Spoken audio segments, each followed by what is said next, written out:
I'm sitting in the box behind, the judges here. Then I'm behind them in the chairs, and she's mid sentence to the judge, and she just turned around. She just turned around and said, "I forgive you." I don't think she'll ever understand what that means. Welcome to another episode of the Powerless to Powerful Recovery podcast. My name's Jason. I'm an alcoholic. As always, our mission is to share experience, strength, and hope across multiple media platforms. The story of addiction and the road to recovery. We're not affiliated with Alcoholics Anonymous or any other 12-step based organizations or groups in any way. My co-host is here, Ronnie, no matter what. What's up, Ron? I mean, we got a day today. Can I tell you a little story about karma before we get into our special guest? I like stories. We've had to pay our penance for some things from the past. And my father got a call from a biz op agent selling home-based business opportunities. In the nick of time, I caught my dad sending out a $23,000 wire transfer to Nigeria for federal case indictment to secure his money with Treasury. Yeah, it sound real familiar, Tony Valentino? I can't confirm or deny. Well, God has a funny way of bringing things back around, man, and giving an opportunity to lend that support to my father and prevent that. The money's still frozen as fraud, as elderly abuse, so we caught it before they picked it up, but we're still in the midst of getting it back. But we have a special guest today. Special. I mean, what are we even talking? He speaks our language, my brother. No days off, Ruthless No Days Off. Tweakinese? He might speak. He used to speak Tweakinese, but Tweakinese turned into No Days Off. Let's go. His brand, No Days Off. I got Robert Picard in the house today. He's an influencer. He's a motivational speaker. He leads men to God. He's a recovery all-star. And his brand, Ruthless No Days Off. So many different facets to it. Online coaching. I've watched him, dude, for the last year or so, dude. I've watched him on podcasts. I've watched him on social media live. I watched him at all the recovery events. Shout out to Kristen at Convicted Comeback. Shout out to the ladies up in Safford doing their thing, dude. I just seen you out there, dude. You're getting around, dude. So Robert is here to drop it on us, to let us know everything about Ruthless, the brand. I mean, he's got a couple tattoos. I mean, usually each tattoo has a story. I mean, I don't know. There's a lot of stories. Couple. Yeah. So Robert, man, welcome to the show. What's up, man? Thank you for having me. So tell me when we say Ruthless No Days Off, because that's what the language that we speak. Sure. Every single morning we're up, no days off, let's get it, right? Well, all those things, dude. Minor setback, major comeback, rise and shine, let's go. Yeah. But where does that come from for you? And what's the story just behind the brand? So Ruthless is just a nickname I had for years, and No Days Off. NDO is Peter Masinga. Shout out to him. He's over at La Palma right now. He's doing about 36 years. We were together about 3 years, and he came up with the NDO one time. And he started what did he tell me? He said, Toodaloo NDO. He said, tighten up, don't lighten up, no days off. And then it snowballed into a mantra. Yeah, told him everything I told him I was going to do. I came out here and I'm doing it. Yes. I'm using it as a positive thing, not only to change my life and continue to go forward, but to help others move away from that addiction or just wherever they're at in life, to help them progress and overcome.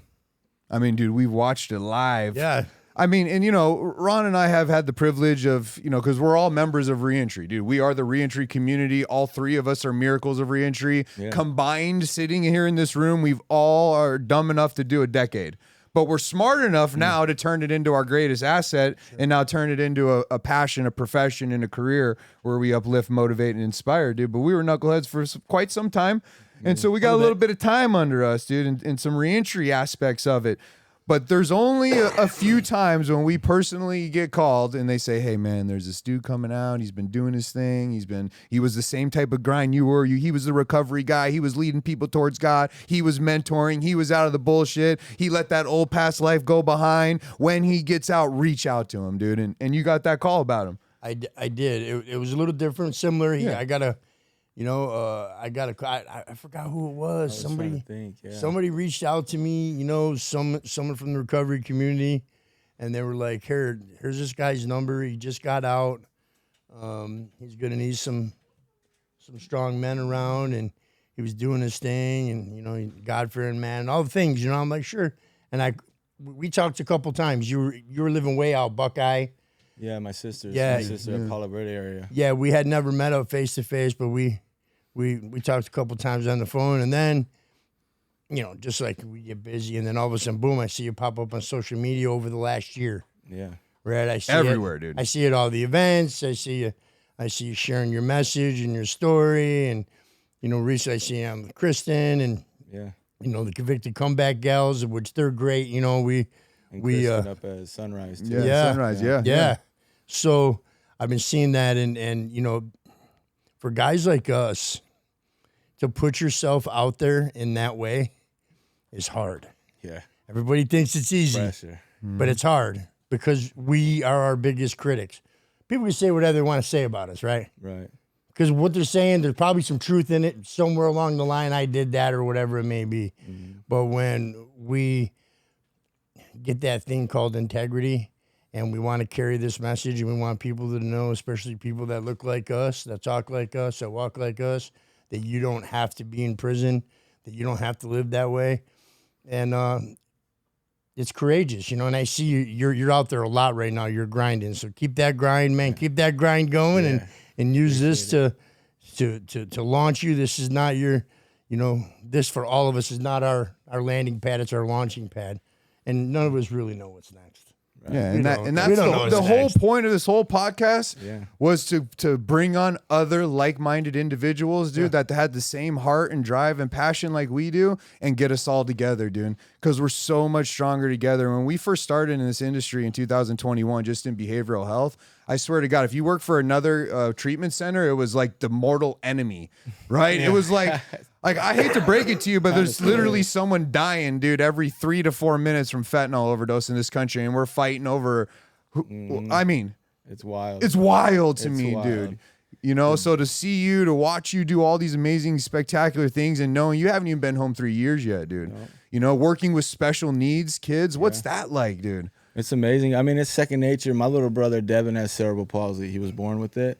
So stepping into that role, it helped me realize like that was a full circle moment. The one that I thought was a full circle moment wasn't. And now I stepping into this manager role of a group home with Legend DDD.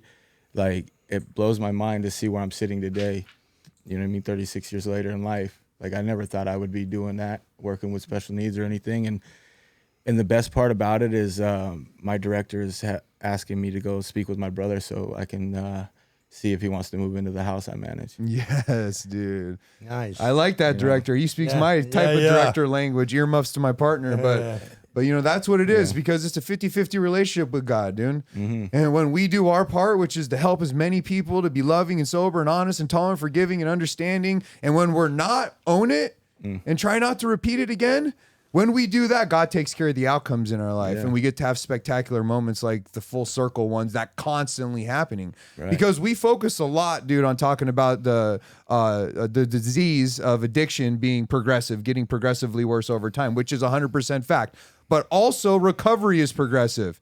Dude, it gets progressively better. Dude, you haven't even been home 3 years yet, dude, and you're just getting started with all the amazing goals that you've set, dude, and the foundation that you've laid years ago, dude, when the shift really started in 2018. Right. You know, and so to be here now, dude, that's what we're all trying to figure out is how do we pack as many cool moments like right now into our life throughout the day?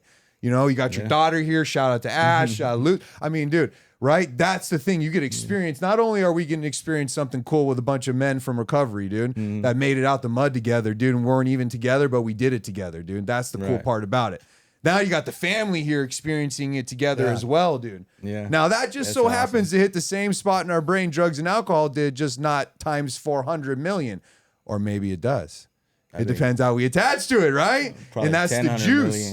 And that's the juice, bro. And so now we identify it and we introduce it into our lives, dude. But it took us a long time to figure that shit out, dude. I was on supervision for 15 years.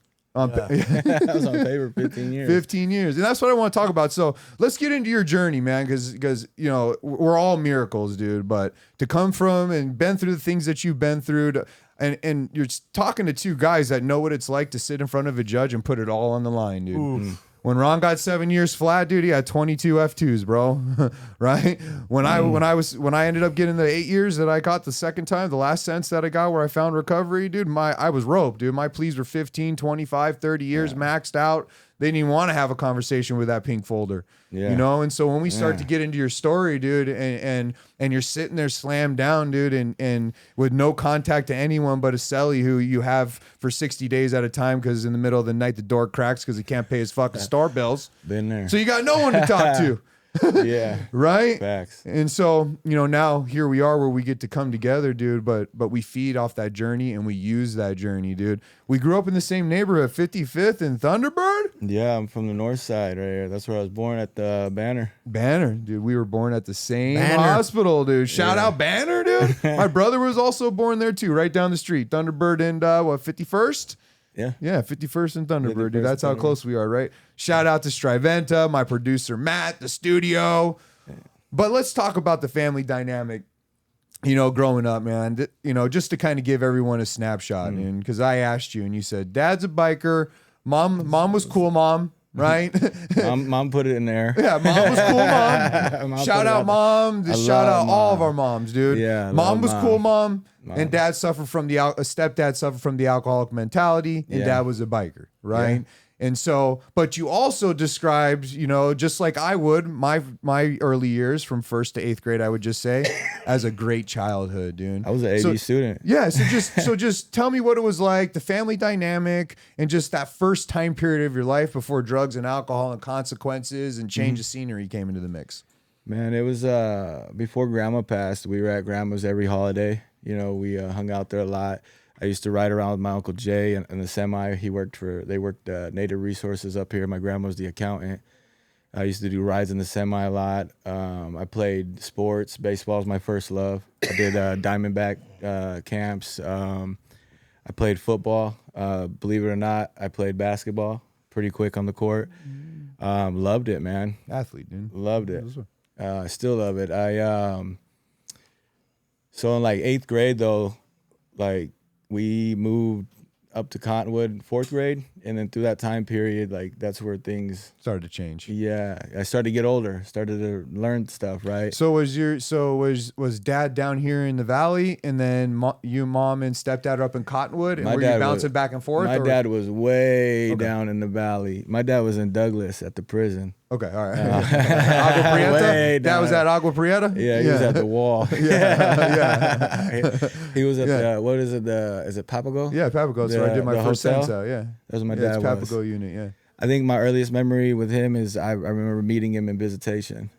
I think that's the earliest memory I have. He drew on one of my Billabong hats. It's a love-hate relationship. It's hard, man. You know what I mean? Yeah. Me and him, we don't talk too much. I think that's on his time though, because I've tried. Yeah. You know, so stepdad growing up, you know, he was drinking and but I just remember he's been in my life since I was 6. Shout out to him, dude. Right? Yeah, he's still here. Yeah. Yeah. Shout out to him. My bad. No, dude. Nah, that's you're Think good, about bro. mom. Yeah. Yeah, so and then moms, you know, every holiday was a party, every 3-day weekend, every chance, right? Hey mom, it's my buddy's birthday. Can we throw a party? Oh, go ahead. She didn't ask about the specs. Over 250 people show up. Yeah. You know what I mean? But Super cool, mom. Yeah, Yeah, mom, yeah. super cool. And if she was wrong, she was right. If she's Yeah. right, she's right. I just remember a lot of screaming and yelling too growing up. Loud early mornings because dad didn't want to go to work and stuff. And I think the first time I got in trouble was when we were living up north, and I told my mom, and the next like weekend we were moved down here. She moved me out of there. Boom. We some dude, my buddy lived in a trailer, and the back had a studio in it, and he went to prison for some faulty stuff. So we cleared it out allegedly. Yeah. And told mom about it, and we took off. She moved me back down here, went to Surprise. Shout out, mom. Mom said, "Hey, time to go, sweetie." All right, Outta all right. here, We're gonna yeah. relocate real quick. Don't worry. I don't know if it was a good thing or Yeah, a bad right, thing. right, Though, you yeah. know, She's trying, man. That's she's all. trying. Yeah. You know, she did well. I don't have no juvenile record. Yeah. I never been a juvie, nothing. No charges like that, nothing. When she brought us back down here, we lived with my Uncle Dan and Cammy and the kids over in Surprise. Because you have a big family, bro. We're talking. I only told you about my brothers and sisters. yeah. I mean, you got. I'm the oldest of 12. I got 8 sisters and 3 brothers. I got my mom's side of the family. I got my dad's side of the family, and I got my stepdad's side of the family. And then if you branch off to the brothers and sisters, like I know some of their families too, and you're the oldest of them all. Yeah, For the brothers and sisters. Yeah, And so oldest what comes with grandkid. that's a lot of responsibility, dude. Yeah. And we're talking about a firstborn, dude. And it's regardless, it was a different time. Times are different, but back then, different standards. Yeah, Yeah, dude. it's I understand. It's a lot of time on the phone trying to help coach and advice and just be an example for them. Yeah. You know, I got my youngest sister is 17 now, Taryn, and she's always on me, always on me. There's Reno, Tony. I'm gonna see if I can remember all the names. There's Taryn, Reno, Tony, Jocelyn, Lane, Kylie, Chelsea, and Alyssa, and that's all the way from Arizona to Massachusetts and back. And then there's Devin, Clint, and Tommy. So we got a big family, dude. Yeah. And when we talk about finding recovery, no matter what path we're talking about, it talks about us taking the lead, dude. Mm-hmm. And so no matter what we've done, I love how you said on Dad's time, because you've done your part. And that's all we can do is continuously show up every day, no days off, do our part, dude. Yeah. And continuously do our part and trust that the outcomes are in God's hands. And those times and the timing is going to be perfect. And we all have that experience when we have that honesty, hope, and faith. If we do our part, things are going to work out. But starting into 8th grade, we're a long ways away from things starting to work out quite yet, right? Yeah. So you start going to high school, and then that's where the drugs, the alcohol starts to get into, and we talk about it a lot, We can talk about a 12-step program, but let's take the 12-step program totally off the mix, right? The doctor's opinion from the 12-step program would be the starting point. But if we looked at a completely different concept unrelated to a 12-step program, what we're looking at would be what's called the disease concept. Mm-hmm. And it's a clinical concept developed by Dr. Jelnick. And the first stage of it is experimentation, right? Where we're experimenting, dude. Just trying it all, right? Mm-hmm. We all had cool mom, right? Yeah. Okay. Then the second phase is relief using or drinking. And so what that means is in that second stage, we have now associated our emotions with drinking or using. How many parties did you throw with no alcohol? None, right? None. Well, there wouldn't be fun. So now I've got this attachment with it's only going to be fun if I'm drinking. Mm-hmm. And then I also understand that if it's fun, if it makes things better and more fun, then it must work for negative things as well. So now I've attached drinking and using associated directly with my emotions. Now, in this second stage is where this doctor says you could prevent yourself from, because some people do. You experience some consequences, suffering at school grades, suffering at home. Hold up, you get help, make some changes. You can prevent yourself from crossing into the third stage, which would be dependency. Right. And the fourth stage being chronic. And if you cross into 3 or 4, anytime you relapse, you always go back to 3 or 4, right? And so when I look at that and I start to think about that, and that's exactly what happens, right? Everything was a party. We throw a party, we drink. And so now high school begins where let's make everything better by drinking, right? And that's how emotions become better. So share what high school was like for us. Man, there wasn't really high school. I was at Mingus Mountain for my freshman year, played freshman football, and that's around the time we took off back down to the valley. I got into some trouble, right? And mom was like, let's go. And grandma and grandpa came up, we moved down. I ended up going to Willow Canyon right around the time it was built. I got expelled. Fighting? Yeah. Fighting. I think I headbutted somebody over taking my girl to homecoming or something at that time. Oh, the old headbutt, Ron. That's a play out your playbook, brother. The old headbutt was that stunt number 40? Yeah. That's an oldie but a goodie. Yeah. But Sunrise wouldn't take me, so I went to alternative school, Skyline West Prep on 91st and Bell. Through that time, it was more School didn't really matter. I was back and Because forth. also too, there was an incident with a dog, right? Can Oh, you yeah, share, can you share was how that like kind before. of that, because that was like a pivotal moment. Yeah. Because unknowingly, dude, addiction's forced into your life by prescriptions that were given to you by a physician. Yeah. Right. So Yeah. can you share how that timepiece? I don't want to leave that out because it's That pretty was important. like mid 8th grade, beginning 8th grade year, skating to school, and because it was up in Cottonwood, it wasn't far. I lived on Fur, take 6th Street up to the I think it was Lobo Lane or something like that. But I was skating to school, and there's a trash company. I won't say any names, but going by the gate, and a Rottweiler comes out, boom. And supposedly that morning, his shot collar got clipped, the cord they got around the lot or whatever, and he came out. He went to attack me. I kind of like flinched as I went off the curb, and he just full force like right into my knee and took me down. And then I was inches away from getting ran over by a car, and we went through that. Dealt with that, and it got to the point where I had to have surgery on my knee, where they went in and clipped something I don't remember, and ended up with about $30,000 settlement that mom pretty much blew away within a month. Instead of what grandma said to put it in a trust fund or anything. Right. But everything happens for a reason on that. So that's when I got introduced to Percocets, because I was healing with the brace on and the whole nine, and from there. Do you remember the first time those pills ran out and you felt dependence for the first time? Yeah, that's the first time I ever kicked in a door to go get money. That's truth. I mean, my co-defendant's finishing 18 years in the feds right now from me and him kicking in doors. You know what I mean? So it's it's that powerless, dude. That craving, bro, makes us do things that we all think about the stuff that we do. Me and Ron talk about this all the time. The insanity, dude. So, and I reference a big book because it's my path of recovery, but it talks about basically summarizing having questions asked to us all the time that we don't have answers to. Nope. Mm-hmm. Right? Like, you must love prison. Like, you like it, huh? Like, you don't like girls, do you? Why would you get a shoplifting charge with your daughter? You took your daughter on a drug deal? Like, she was in the car with you? Like, who does that? Right? Like, why? Right? And I don't have the answer. Like, you kicked into someone's door. Like, wow, why?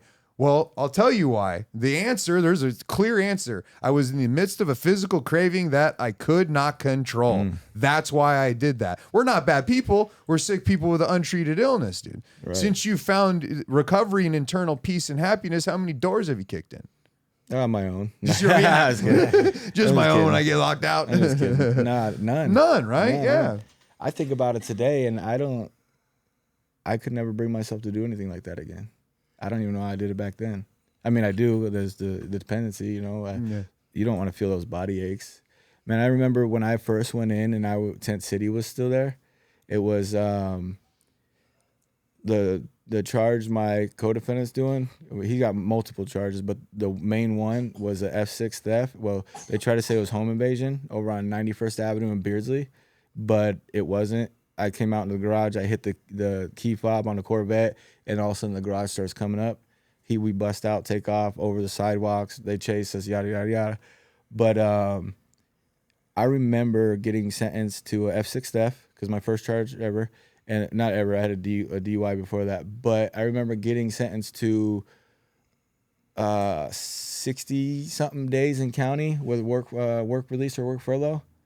And I remember going in to the holding tanks in Durango for my first time, and it was just the coming off once the opiates started coming off. Like, dude, that was the worst. It's the worst feeling in the world, dude. And then getting over to the tents and with work furlough and it getting cold at night and going through it. Like, I remember sitting on the concrete just like in a ball, just puking on myself.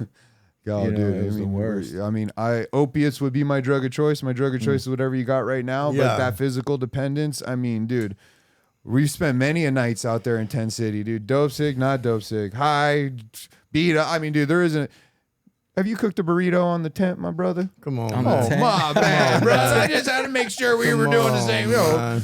Okay, brother. My I've bad. cooked one on my rack, Yeah. but not a tent.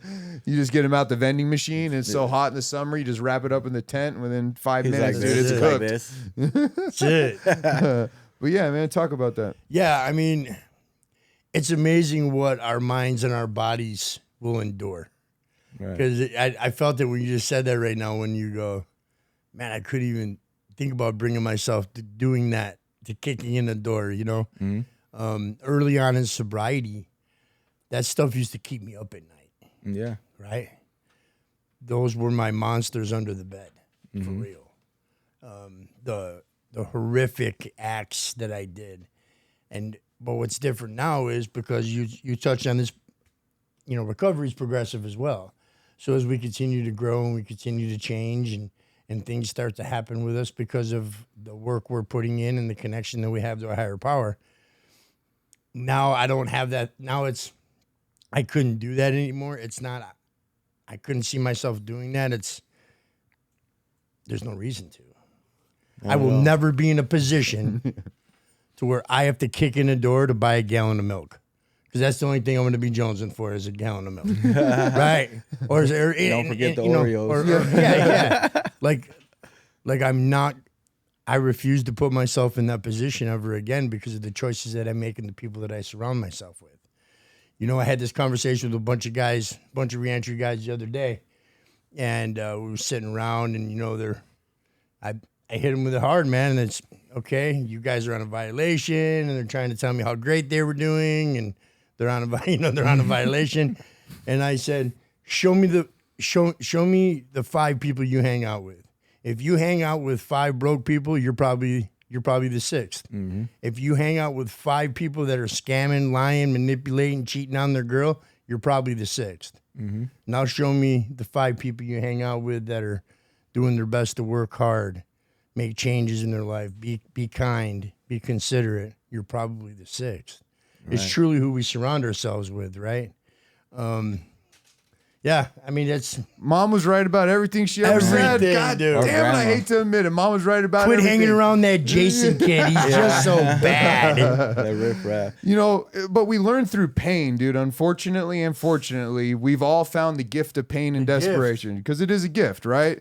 But we have to turn it into a gift. Right. Because now from the pills, from the consequences, from the, you know, the self-inflicted trauma, from the people that we associate with, you now get involved into the prison system, dude, and you pick up your first prison sentence, and you do in a 2.5-year prison sentence in 2011. Cinco de Mayo, you got landmark holidays. I had fajitas at Alhambra. I got a 3-week stay for free. Yeah, we were there, you know? Right? And so you pick up that first 2.5-year prison sentence, and I think it's safe to say you did your prison sentence just like we all did. Please forgive my buddy. He's recovering from pneumonia, my brother. He's fine. It's been weeks. But just like all of our first prison sentences, dude, I didn't learn from anything, dude. I wanted to do the bullshit, be a part of what I thought was cool and all these things. I was still under that, dude. And so what ends up happening is I go back and so you were out for a very short period of time. Then Super Bowl Sunday hits. And then you pick up another 2.5. Yeah. So what, Super Bowl Sunday, you just need another 18-pack, run out real quick and swoop, or how's that happen? I was hanging out at Centerfolds a lot. Oh, 19th. And I had a friend that was dancing. Across the street over there all the fucking time, dude. Always. I had a friend that was dancing, but she was adamant about me meeting her boyfriend, that he would like absolutely love me and be around him. And so we go over to the budget right there, and I think another partner of mine, Cody, was with me at the time, and me and her go to Walmart over by the Victory. Was at 19th Ave in Bell, and she goes, "We're going in to get food to do the Super Bowl," and she goes into the makeup aisle. So I'm like, "I'm going outside." Yeah, she jags some and shit. I gotta keep go. in mind, she told me, "Don't bring anything." Yeah. I have a gun. I have, I have my stuff, whatever. I go to McDonald's, and the next thing I know, I'm ding, ding, ding, ding. They're waking me up in the parking lot. The gun disappeared. It was never in my police report. Promise you that. That's real. And I got 2.5 years for a 0.7 of methamphetamines. because that first bid I learned that's the only thing I learned how to use that. Yeah. And then that's what led me right back in for another few years. I got maxed out. They were trying to send me to the walls, but they overrode it, sent me to Maury. Within a couple weeks, I had 7 to 8 max packets. Yeah, and so what we're talking about now, dude, I mean, we're familiar. But our listeners, you know, all around the world, you know, what we're talking about now is, you know, basically 15-year period of 13 years of incarceration, right? And we're not talking about, we talked about Papago unit, which was an old hotel where I did my first bit of time, which was so easy I forgot about it the minute I left. Didn't they have bathtubs in the rooms? Oh, dude, you name it, bro. Okay. Bathtubs. Let me find out. You know, it was easy, dude. Yeah. Right?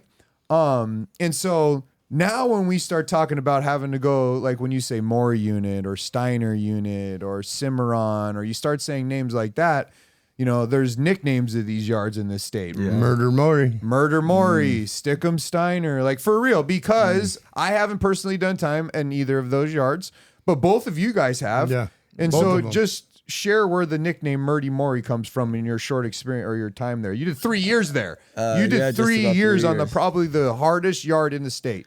For sure. Listen, when they took me there, the officers I got maxed out from Marana to Maury, right?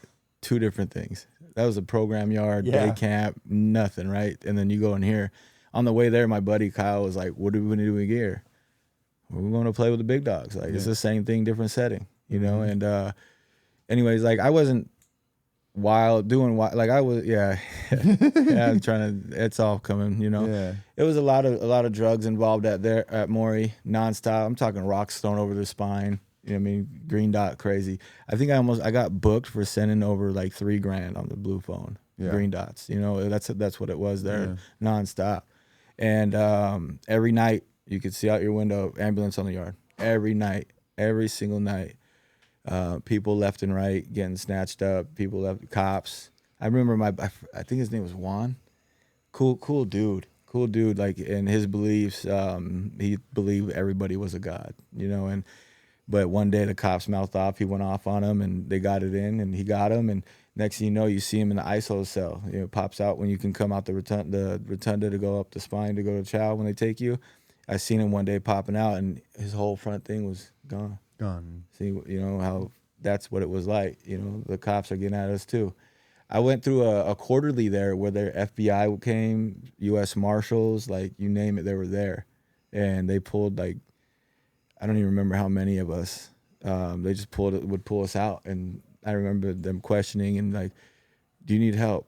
What are you guys doing? You need to knock it off." I said, "I don't know. Like, I don't know nothing. You ain't talking to me about nothing. Like, you know, I don't need help, nothing like that." But yeah, Maury was, man. It was about as hard a time as you could possibly do in the prison system. There isn't a harder time. Ron, the second hardest yard, I would say, is a lower class yard, which is Steiner.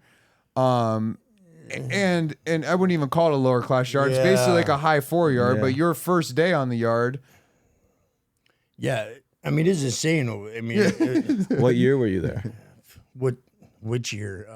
05? Oh, not too far back. Yeah, 05. And then from there, I went to Kingman before they put the fences up in Kingman. Okay. Wow. When that place just got haywire, it was up there, and that was two yards and a 3 yard. But fun fact about Maury, real quick: the longest standoff in United States prison history was from Maury. Yeah. I think when I went through there, the Denays and War Society were still going at each other. So 09. It was, huh? There was 09 is when that shit started. The It war was- started, I but it ended in like 14, dude. No, there's a little bit of something going on. But that was the craziest. So I know I'll a tell you few right of now, them. those natives, dude, the That's natives. the Shout out to the craziest. natives, but Shout dude, out. they're the craziest of all. The Sickest artist, most craziest. Sickest artist, yeah. yeah.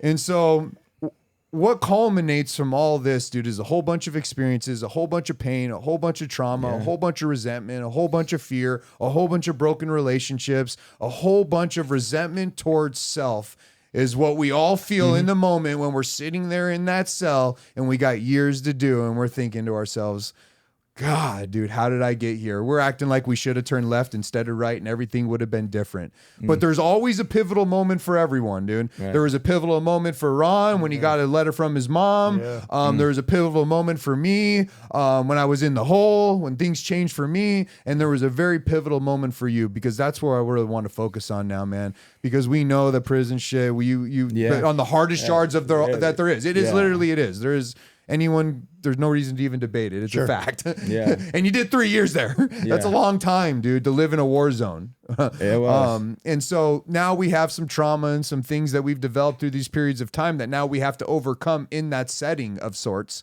and now translate it and communicate it in a different way out here, which you've done, dude. And so I want you to share that moment that happens in court and that shift and that change, dude, where finally you had that moment, dude, where it starts to change for you and you have that open-mindedness, that willingness, and that drive just to do something, not even sure what, but ready to change. I should have brought tissues.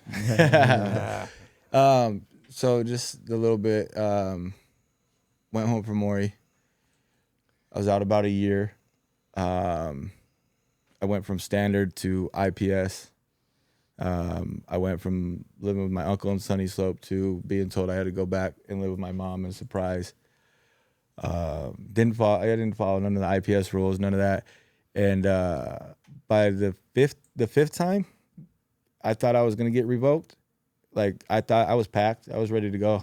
You violated IPS 5 times, bro. I was mad. I was mad that they reinstated me the 5th time, because I was ready to go in and make money, do my thing. Yeah. And when the 6th time came around, man, I was 160 pounds soaking wet, 167 pounds soaking wet, poster child, methamphetamines, poster child of any drug you could find. I had a 15-year plea pending because I thought I was slick when it comes to DUIs. If you don't want to do the field test, be like, just take my blood. And when they go take your blood, that takes about 8 months to come back, so they release you right after. So that's what happened, right? So you got all these DUIs out there because they're releasing you right after, and they're all left unfinished. Right. So I have a 15-year plea pending. Knowingly, I knew this, and I went back to court. And this moment is when I learned the willingness to let go of everything to gain everything.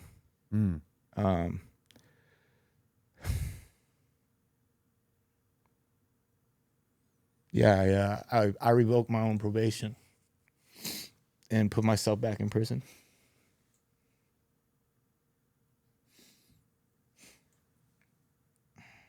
No one will ever know how hard it is to stand in front of a judge and speak, hear those things be said about you, the anger that you feel, and you know that it's your own actions, dude, and how much hurt is behind that, dude. Like, I gave up everything.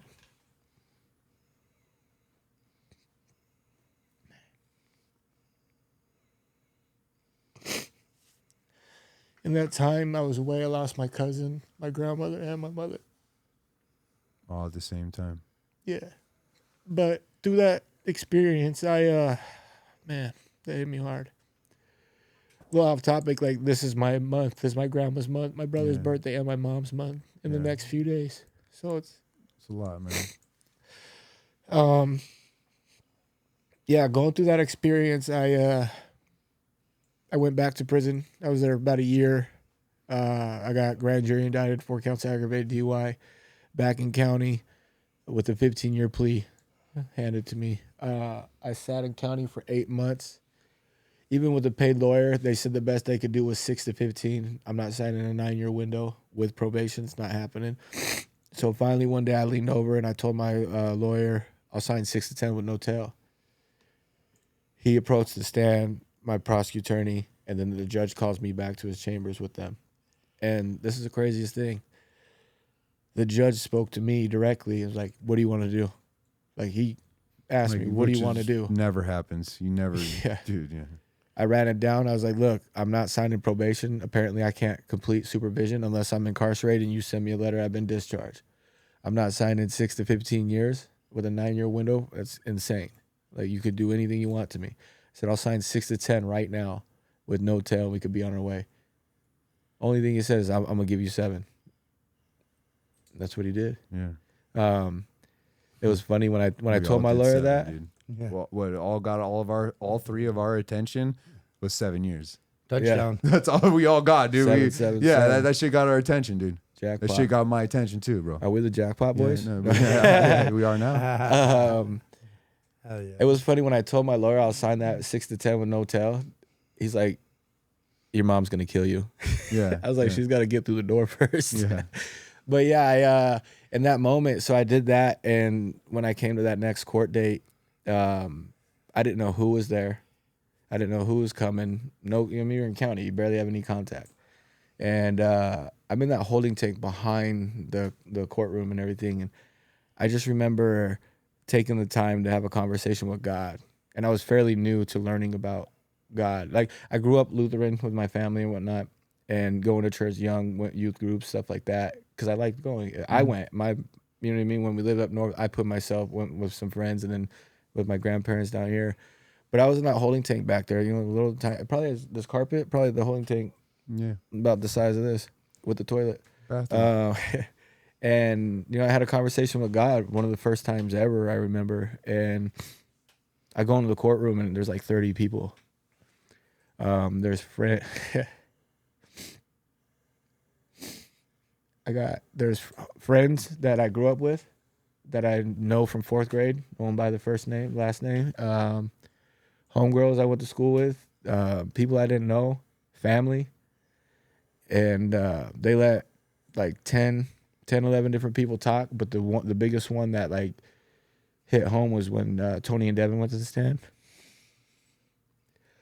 You know, Devin has cerebral palsy, and he told the judge, just let my brother come home. And then Tony started talking, and Tony's mid-sentence talking to the judge, and I'm sitting in the box behind, the judge is here, them, I'm behind him in the chairs, and she's mid-sentence to the judge, and she just turned around.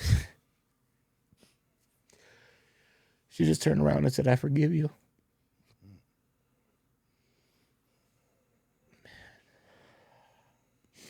Sometimes that's all we need, dude. That right there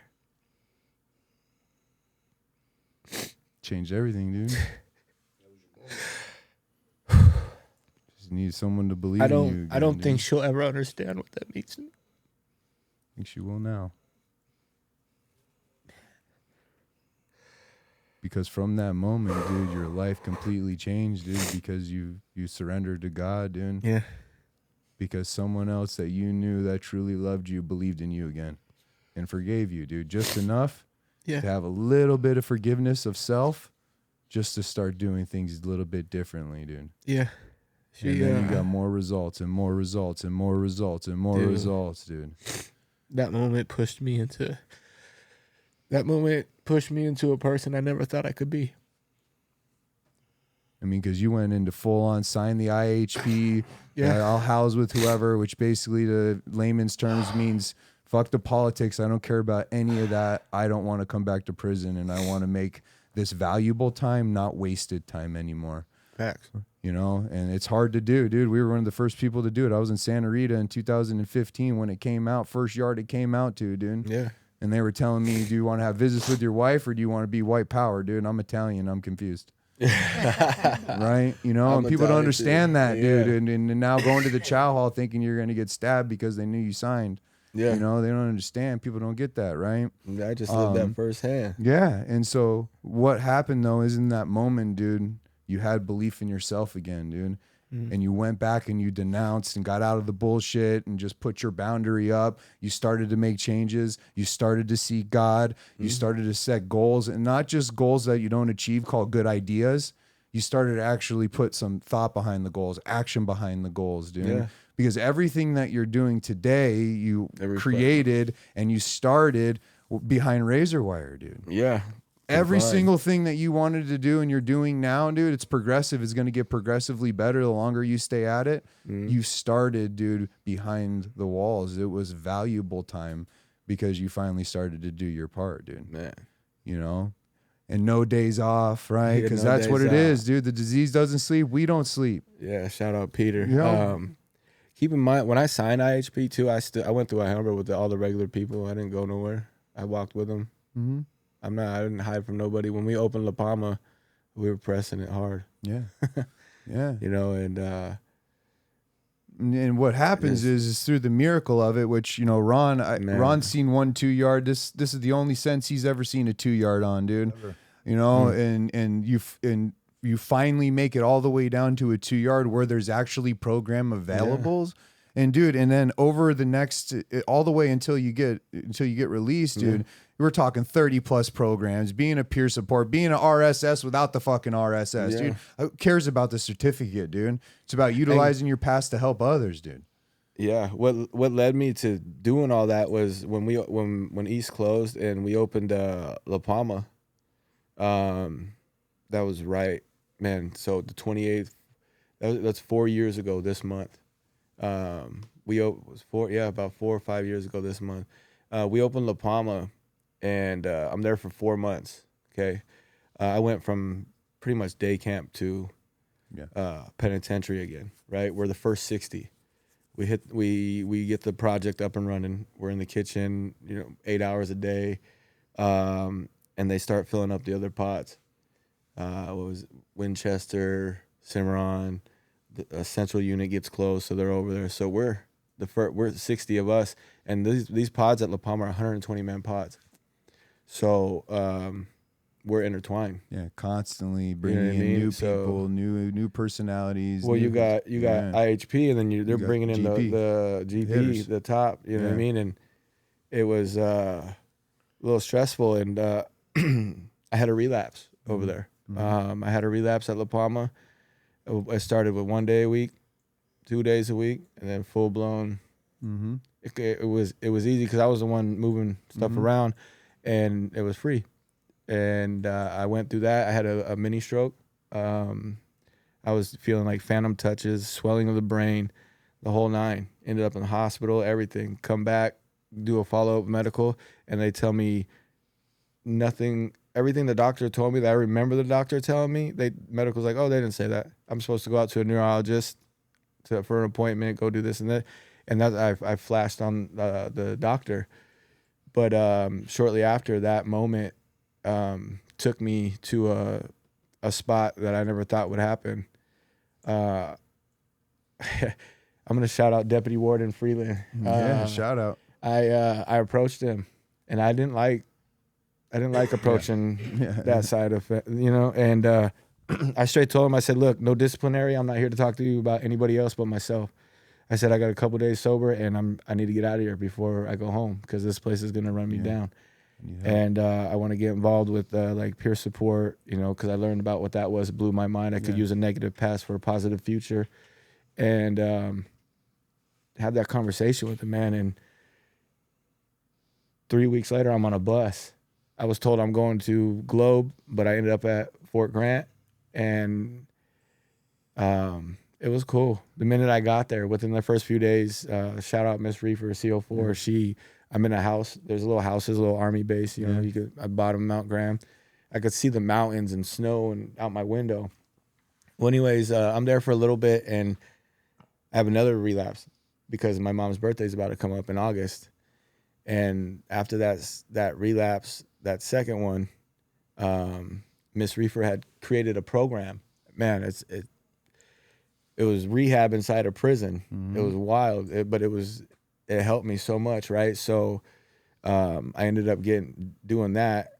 Instead of getting in trouble for a dirty UA, I got a chance, the first step, right? I was able to go do this, and this, instead of getting, here's another ticket, you're going back up. You know what I mean? It was finally a chance to correct behavior, dude. Yeah, she gave me an opportunity to help myself, and I got involved with that. And man, I did 6 months of Sage, Monday through Thursday, like Sage. Yeah, every program. I did it again when I got out. Yeah, when you got out, you did it. I left Fort Grant with 33 certificates in programming. Certified peer facilitator with MA peer programming. Me and my buddy Isaac, he's out here now too. We facilitated lifestyle renovations for that most of the time I was at Fort Grant. I did orientations. I helped with, I would speak at the meetings there and whatnot. And that Did all whole the things. that whole journey there at Fort Grant, it Saved was your life, dude. It was cool. Yeah. It's what you needed. Man. You needed someone to believe in you. You needed an environment to heal in. Yeah. You needed some opportunities. You needed the right people around you, just like we all did.